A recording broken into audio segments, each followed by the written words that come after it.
Masochism and Atonement.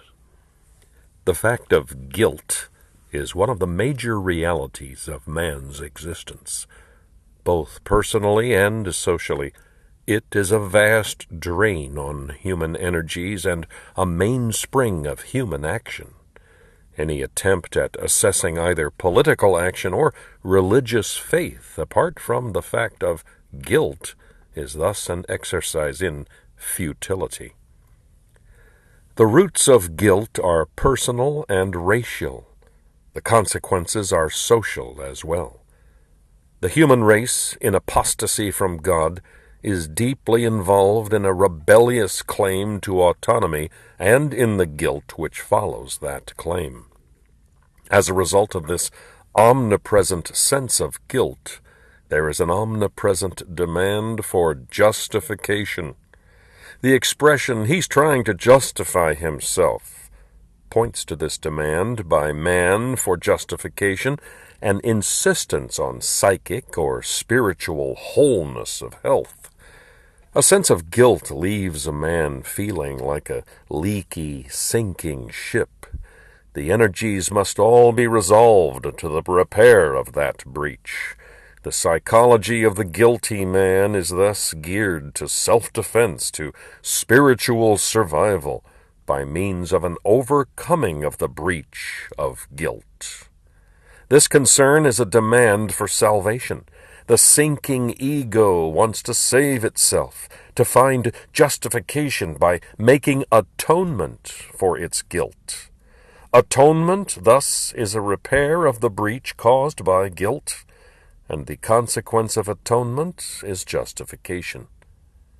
Because the need for this repair is so urgent, the whole personal, social, religious, and political life of guilty man is colored by this demand for atonement and is in fact dominated by it. A common recourse is to self-atonement and self-justification. A modern term for such behavior is masochism, in the broader sense of that term.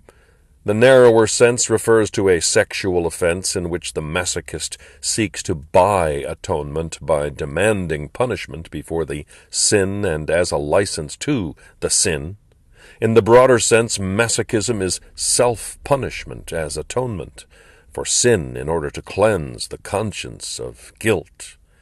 Theodor Reich, writing from an anti-Christian and Freudian perspective, has observed, quote, "The unconscious force which drives people to deny themselves enjoyment and success, to spoil their chances in life, or not to make use of them, may be more accurately defined as the need for punishment.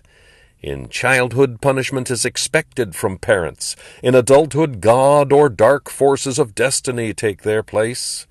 Unconsciously, these people inflict punishments on themselves to which an inner court has sentenced them. A hidden authority within the ego takes over the judgment originally expected from the parents. Analysis can show that not only are these punishments expected, but that they are even unconsciously desired. That suffering is aimed at unconsciously even if they do not know or do not want to know it.